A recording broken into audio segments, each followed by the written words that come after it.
नमस्कार विद्यार्थियों, मैं सीता ठाकुर अपने YouTube चैनल हिंदी व्याकरण विद सीता मैम में आप सभी का बहुत बहुत स्वागत करती हूँ।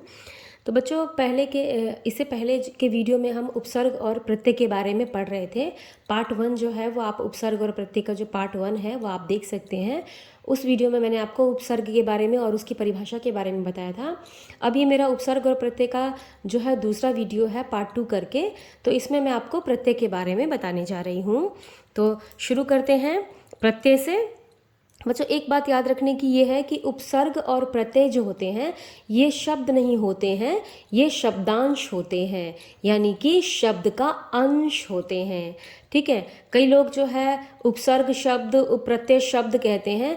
नहीं, उपसर्ग और प्रत्यय जो है वो शब्द नहीं होते हैं, वे शब्दांश होते हैं। उपसर्ग की परिभाषा जो है वो आप पहले पढ़ चुके हैं।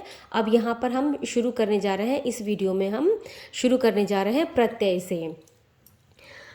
तो आइए शुरू करते हैं। प्रत्यय जो शब्दांश मूल शब्द के अंत में लगकर उसके अर्थ में विशेषता या परिवर्तन ला देते हैं वे प्रत्यय कहलाते हैं। जैसे सुंदर जमा ता, सुंदरता। तो बच्चों, यहाँ पे सुंदर जो शब्द है वो मूल शब्द हुआ और इसके पीछे जुड़ा है ता। ता जो है वो प्रत्यय है। ठीक है, तो क्या इस शब्द में क्या परिवर्तन आया? वो सुंदर से क्या बन गया? सुंदरता। ठीक है, चलिए आगे बढ़ते हैं। हिंदी में 2 प्रकार के प्रत्यय प्रयोग किए जाते हैं। अब हिंदी में भी बच्चों प्रत्यय जो हैं वो भी 2 प्रकार के हैं। अब कौन कौन से हैं? पहला है कृत प्रत्यय, यानी कि जो क्रिया के साथ प्रयोग किए जाते हैं। कृत प्रत्यय जो होते हैं वो क्रिया वाले जो शब्द होते हैं ना, पढ़ाई, लिखाई, थकान, ठीक है, दिखावा, सजावट, ये सब जो सजा, तो ये सब जो क्रिया वाले जो शब्द होते हैं उनके साथ इस कृत प्रत्यय का प्रयोग होता है। तद्धित प्रत्यय जो संज्ञा, सर्वनाम, विशेषण के साथ प्रयोग किए जाते हैं। अब बच्चों, यहाँ पे कृत प्रत्यय है जो प्रत्यय क्रिया के मूल धातु रूप के साथ लगकर संज्ञा और विशेषणों का निर्माण करते हैं, वे कृत प्रत्यय कहलाते हैं। तो बच्चों, यहाँ पर क्या है? कृत प्रत्यय कौन से होते हैं? जो प्रत्यय क्रिया के मूल धातु, ठीक है, क्रिया के मूल धातु के साथ लगकर क्या बनाते हैं? वो क्रिया के मूल धातु के साथ में लगकर के क्या बनाते हैं? संज्ञा वाले शब्द या विशेषण वाले शब्दों का निर्माण करते हैं, वे कृत प्रत्यय कहलाते हैं। हिंदी में प्रयोग होने वाले कृत प्रत्ययों के कुछ उदाहरण निम्न प्रकार के हैं। ठीक है, तो जो कृत प्रत्यय वे प्रत्यय होते हैं जो क्रिया वाले शब्दों के साथ लगते हैं। चलिए आगे देखते हैं।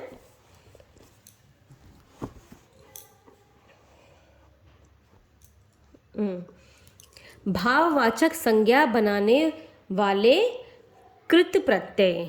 ठीक है, भाववाचक संज्ञा बनाने वाले कृत प्रत्यय। अब ये है कृत प्रत्यय आई। भाववाचक संज्ञा क्या बनेगा इससे? आई से पढ़ाई, लिखाई, लड़ाई। आन, आन से क्या बनेगा भाववाचक संज्ञा? थकान, मिलान, लगान। ई, बोली, हंसी, धमकी। आव, बहाव, रिसाव, गिराव। वा, बुलावा, दिखावा, चढ़ावा। आवट, सजावट, लिखावट, मिलावट। आहट, घबराहट, मुस्कुराहट, जगमगाहट। औती, कटौती, चुनौती, बपौती। ये जो है ये भाववाचक संज्ञाएं बनी हैं। ठीक है, कृत प्रत्यय जोड़ करके। अब है कर्ता का बोध कराने वाले तथा विशेषण बनाने वाले कृत प्रत्यय, यानी कि ऐसे कृत प्रत्यय जो कि कर्ता का बोध कराते हैं और विशेषण वाले शब्द बनाते हैं। अब कृत प्रत्यय यहाँ पर क्या है? आऊ। कर्ता और विशेषण क्या बनेगा? पिकाऊ, टिकाऊ, कमाऊ। आड़ी, खिलाड़ी, अगाड़ी, पिछाड़ी। ऊ, चालू, खाऊ, रट्टू। एरा, लुटेरा, ममेरा, सपेरा। वाला, गाने वाला, पढ़ने वाला, सब्जी वाला। अक्कड़, घुमक्कड़, भुलक्कड़, पियक्कड़। इया, घटिया, बढ़िया, तकिया।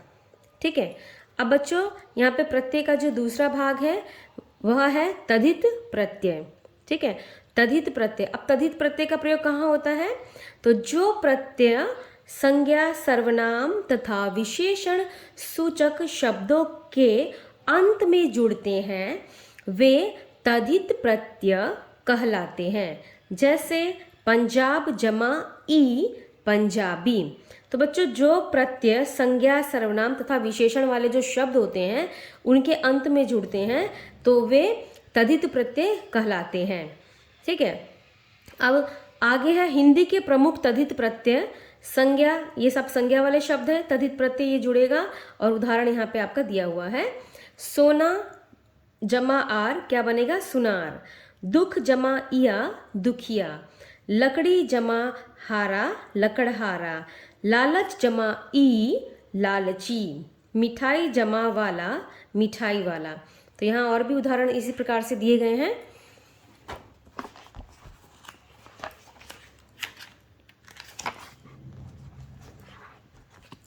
ये तो हमने देखा बच्चों आगे कि संज्ञा तद्धित प्रत्यय जोड़ के कैसे बन रहा है।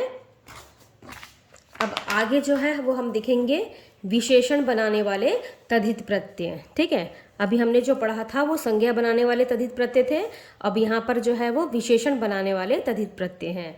जैसे संज्ञा यहाँ पर है बाजार, तद्धित प्रत्यय क्या जुड़ा? रू, क्या बन गया? बाजारू। भूख जमा आ, क्या बन गया? भूखा। कृपा जमा आलू, क्या बना? कृपालू। तो वैसे यहाँ पर आगे इसके और उदाहरण दिए गए हैं। अब कुछ यहाँ पर है स्थानवाचक शब्द बनाने वाले तद्धित प्रत्यय, जिससे कि स्थान के बारे में पता लगता है। कश्मीर जमा ई, क्या बना? कश्मीरी। बिहार जमा ई, बिहारी। मुंबई जमा इया, मुंबईया। ठीक है, इससे आपको क्या पता लग रहा है? कश्मीर, बिहार, मुंबई, इससे आपको क्या पता लग रहा है? इससे जो है वो स्थानवाचक होने का पता लग रहा है।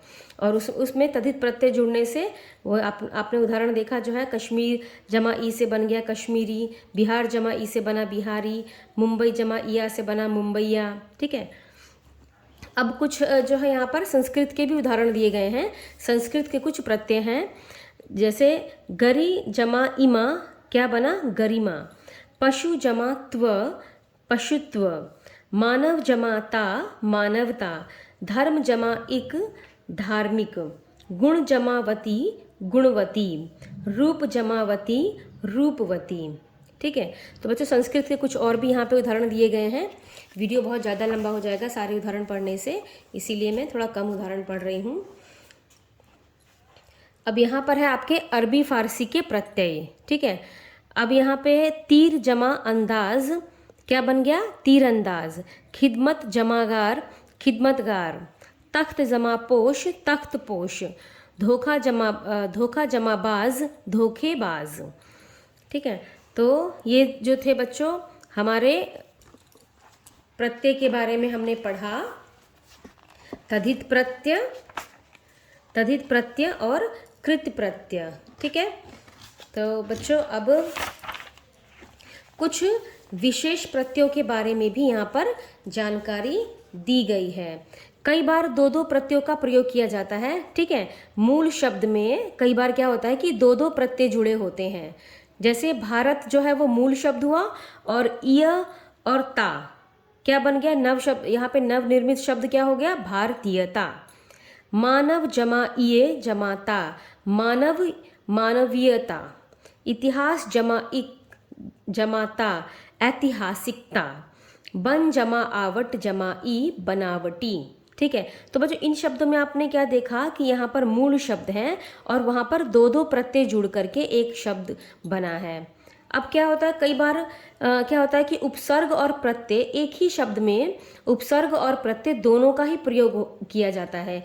मूल शब्द एक होता है और उसमें उपसर्ग भी होता है और प्रत्यय भी होता है। कहने का यहाँ पे तात्पर्य यह है कि एक ही मूल शब्द में उपसर्ग भी होता है और प्रत्यय भी होता है, ऐसे शब्द भी होते हैं। अब यहाँ पर अभी जमा मान, जमा ई, अब क्या बन गया? अभिमानी। तो यहाँ पर मान जो है वो क्या है, मूल शब्द है, ठीक है। और उसके आगे जो शब्द जुड़ा है वो उपसर्ग हुआ, और मान के पीछे जो शब्द, जो अंत में जो शब्द जुड़ा है, शब्दांश जुड़ा है, वो क्या हुआ, वो प्रत्यय हुआ, ठीक है। मान के आगे जो शब्दांश जुड़ा है वह उपसर्ग है, और मान के पीछे जो शब्दांश जुड़ा है वह प्रत्यय है, ठीक है। यहाँ पर यही कहा जा रहा है कि मूल शब्द में उपसर्ग और प्रत्यय दोनों लग कर के भी शब्द का निर्माण होता है। अब आगे देखिए, स्व जमा तंत्र जमा ता, क्या बना, स्वतंत्रता। निर जमा दया जमा ता, क्या बना, निर्दयता। अ जमा धर्म जमा इक, क्या बना यहाँ पे, अधार्मिक। दुर जमा बल जमा ता, दुर्बलता। अ जमा विश्वास जमा ई, अविश्वासी। सम जमा मान जमा इत, सम्मानित। सु जमा शिक्षा जमा इत इत, क्या बना, सुशिक्षित। अप जमा मान जमा इत, अपमानित, ठीक है। तो बच्चों यहाँ पे बीच में जो शब्द दिए गए हैं वे है मूल शब्द, और इन शब्दों के आगे जो शब्दांश जुड़ा है वो है उपसर्ग, और मूल शब्द के पीछे जो शब्दांश जुड़े हैं वो है प्रत्यय, ठीक है। तो कई बार ऐसा होता है कि एक शब्द जो बना है वो उपसर्ग और प्रत्यय दोनों के योग से बना होता है। ओके, धन्यवाद।